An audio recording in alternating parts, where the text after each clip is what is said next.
Hello guys, welcome to my YouTube channel. இன்றைக்கி என்ன recipe பண்ண போகிறோம் பார்த்தீங்கன்னா, 10 நிமிஷத்தில் ரெடியாகிற ரவை பொங்கல் தாங்க.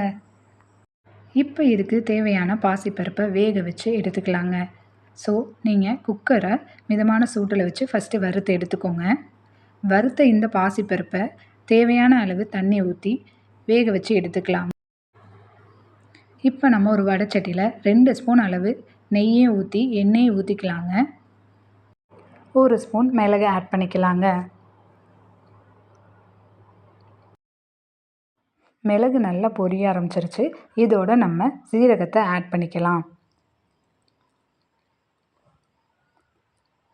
இப்போ இந்த சீரகமும் நல்லா வெடிக்க ஆரம்பிச்சிருச்சுங்க. இதோட நம்ம கருவேப்பிலையும் ஆட் பண்ணிக்கலாங்க. அவ்வளோதாங்க. இந்த கருவேப்பிலை ஆட் பண்ணிவிட்டு நல்லா வதக்கி விட்டுருங்க. அடுத்ததாக நம்ம முந்திரி பருப்பை ஆட் பண்ணிக்கலாங்க.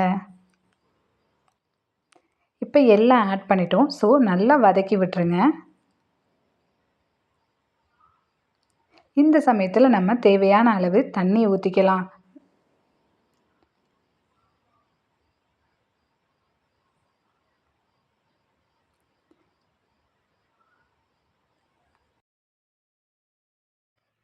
இதோட நம்ம உப்பும் ஆட் பண்ணிக்கலாங்க.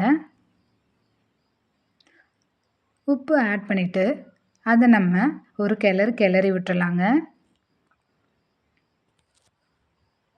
இப்போ பார்த்தீங்கன்னா நல்லா எல்லாம் சேர்ந்து கொதிக்க ஆரம்பிச்சிருச்சுங்க.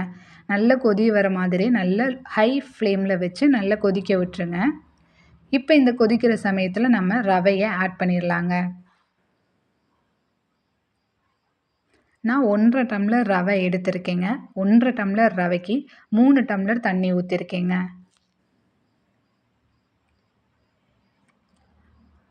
எல்லாம் கொதித்து வர சமயத்தில் ரவையை ஆட் பண்ணிவிட்டு இப்போ கிண்டி விட்டுருங்க.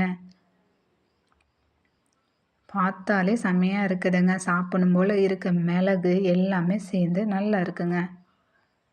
இதோட நம்ம வேக வச்சு எடுத்த பாசிப்பருப்பை ஆட் பண்ணிக்கலாங்க. நல்லா குழையிற மாதிரி எடுத்துக்கோங்க. இப்போ இதை நம்ம ஆட் பண்ணிட்டோம். ஸோ நல்லா மிக்ஸ் பண்ணிடுங்க.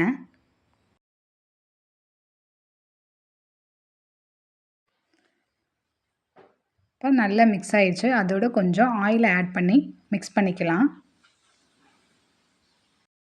அவ்வளோதாங்க, நமக்கு ரவை பொங்கல் ரெடி ஆயிடுச்சுங்க. இதோட நம்ம தேங்காய் சட்னி வச்சு சாப்பிட்டோன்னா செம்மையாக இருக்குங்க. பார்க்கவே சாப்பிடணும் போல் இருக்குதுங்க. செம்மையாக இருக்குங்க. கண்டிப்பாக ட்ரை பண்ணி பாருங்கள். ட்ரை பண்ணி பார்த்துட்டு எனக்கு கமெண்ட் பண்ணுங்கள்.